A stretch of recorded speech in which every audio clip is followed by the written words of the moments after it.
Lucas, good to catch up with you again. Third season of Formula E on talkSPORT, and we have new car developments, and we always like to talk to you about the new things on the cars, and we have the Gen3 Evo, which has a lot of changes actually. What should we talk about first? Should we talk about the four-wheel drive first? Yeah, that's my favorite. So thank you for hosting me once more. And yes, we have three big changes in the Gen3 Evo. One of them is the four-wheel drive, then the tires, and the bodywork. But the most effective one is the four-wheel drive. It's a massive game changer. It's like with the same power, we can gain something like 2.5 seconds a lap. So it's and during the races, it's going to really make a difference because we're going to be able to put that power down. The problem with Formula E is that we have so much torque and so little grip that we're not able to put the power down, even with 350 kilowatts. So now with the four-wheel drive, we'll be able to definitely do many overtakes in the race. So it's going to make the start of the race pretty exciting, but also attack mode will now be not different, but it's going to be more effective. I would imagine it's something that you'll be using as a driver as a proper attack rather than getting out of the way. Correct. And also changes because, for example, if you have used your both attack modes and there is a safety car, then you'll be easy prey for somebody that's going to use the attack mode after the safety car. So actually the attack mode becomes a very useful tool for the strategy and changes a lot how you approach the race. It sounds to me like you're going to start using the attack mode quite late on then, because you don't want to be in a good position and then get overtaken by several cars, right? But the thing is that if you use it too late, the battery overheats because you are stressing the battery when the voltage is lower. So it's kind of, do you wait and might have the possibility to run into a battery temperature limitation very late in the race, or do you use early and risk a safety car and be able to lose it all? So I think the races are going to have a completely different dynamic this year. I think that will make it more exciting for the fans as well. I know as drivers, obviously, we want you to enjoy yourself and get the most out of these cars because the technology... No, but it gets exciting for us too, I think. Yeah, of course. It's just a different game, and a strategy now play a very important role. You must be excited about the tyres as well, because drivers like softer tyres, and we've got softer tyres to manage with the kind of increased torque. The tyres, I have mixed feelings about it. I will explain why. On the dry, in the perfect condition, it works very well, and it's 1.5 seconds, maybe 1.5 seconds quicker. Okay. But the tire is very picky, so it degrades quite a lot. So during the race, you have a very different balance of the car and how you start the race and how you finish the race.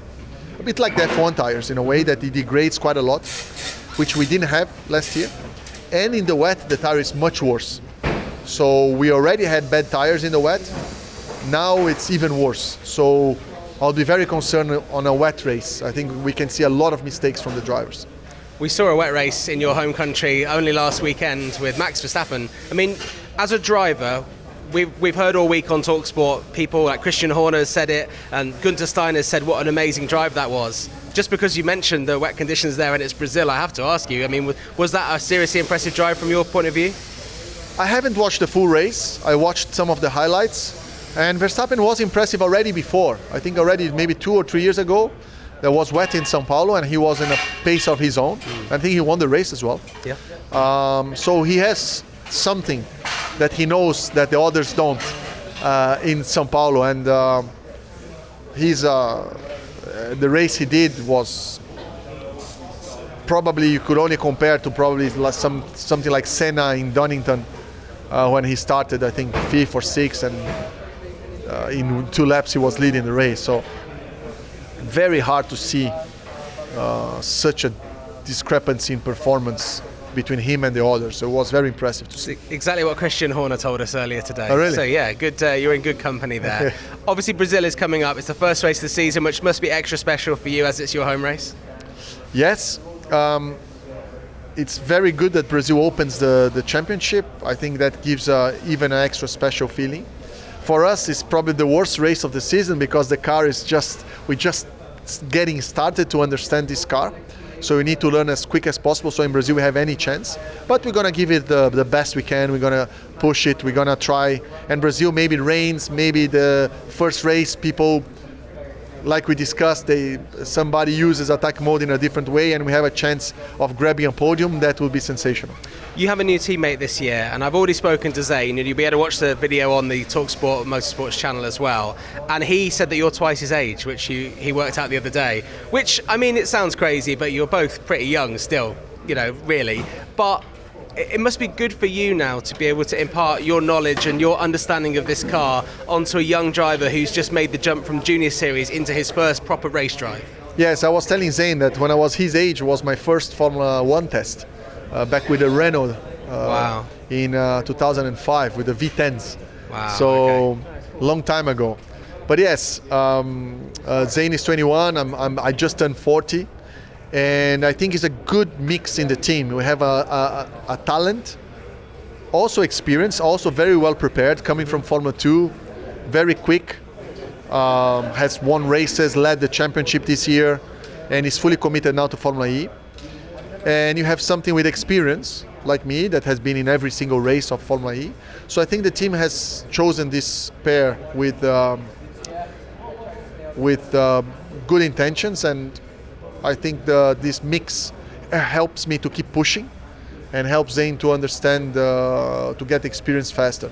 So it's a good combination. Yeah, good teacher and student kind of mentality there. Hopefully. We also see at McLaren with Sam Bird and with Taylor Barnard as well. Correct. So maybe a battle of the rookies that you and Sam can help out with there as mentors. Yeah, Sounds like a reality TV show. We're going to beat McLaren. That's our target. Okay, that's the aim. Obviously, finally, we have Lola coming together with Yamaha and ABT. It's kind of like a mix of people with incredible knowledge and incredible expertise, which should, on paper, provide amazing results, right? I know it might take a little while to get things right, but on the whole of it, it looks positive, this project. Yeah, but every time you have a new team, it takes time to get the gears running and to get everybody aligned and to understand exactly what you need to do. We have extremely talented people in the team. We have experienced people. ABT is super experienced. The Lola people, the Yamaha people are newcomers, but they have a huge background in motorsport. So the combination will be successful. Now it's up to us to how quickly it will be successful. That's what we are aiming for. And now I believe finally you finished your studies. Yes, I did after 5 years.